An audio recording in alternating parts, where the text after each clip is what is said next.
ஆலோசனை இல்லாமல் எண்ணங்கள் சித்தியாமற் போம். ஆலோசனைக்காரர் அநேகர் இருந்தால் அவைகள் உறுதிப்படும். நீதிமொழிகள் 15:22. ஆலோசனை இது ஆவிக்குரிய வாழ்விற்கும் உலக ரீதியான வாழ்விற்கும் முக்கியமானதொன்றாய் இருக்கிறது. தேவனே தம்முடைய தயவுள்ள சித்தத்தின்படி விருப்பத்தையும் செய்கையையும் நம்மில் உண்டாக்குகிறவராய் இருக்கிறார். தேவனுடைய பிள்ளைகளுடைய இருதயத்தில் தெய்வீக எண்ணங்கள் உண்டாகிறது ஆவியானவரின் செயலே.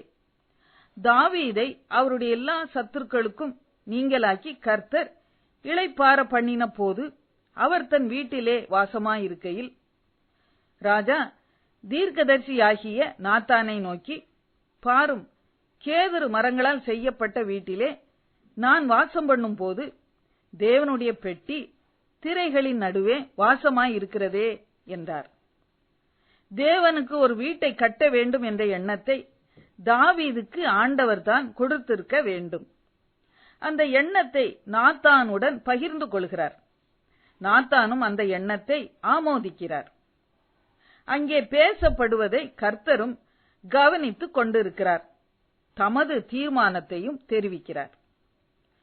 தாவீதின் எண்ணம் நாத்தானின் ஆலோசனையினால், தேவனுடைய ஆலோசனையினால் சித்தி பெறுகிறது, உறுதிப்படுகிறது. சாலமோனிடம் தாவீது தேவனுடைய சித்தத்தை வெளிப்படுத்துகிறார். மிகுந்த பொக்கிஷத்தை தேவனுடைய ஆலய பணிக்கு சவதரித்தும் வைக்கிறார். மேலும் தமது பிரதானிகள் அனைவருக்கும் சாலமோனுக்கு ஒத்துழைக்குமாறும் கற்பிக்கிறார். எல்லாவற்றிற்கும் மேலாக தேவன் தேவாலயத்தின் மாதிரியை தாவீதுக்கு எழுதி கொடுத்தார். 1 நாளாகமம் 28:19. ஏற்ற வேளையிலே மகிமையான ஆலயம் கட்டப்பட்டது. தாவீதின் எண்ணம் சித்தி பெற்றது. தேவ நாமம் மகிமைப்பட்டது. ஆலோசனை இல்லாமல் ஜனங்கள் விழுந்து போவார்கள்.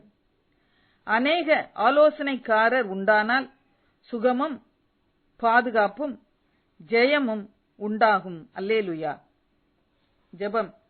யோசனையில் பெரியவரே, நான் சித்தி பெறும்படி என் எண்ணங்களை பரிசுத்தப்படுத்தி என்னை ஆசீர்வதியும். ஆமேன்.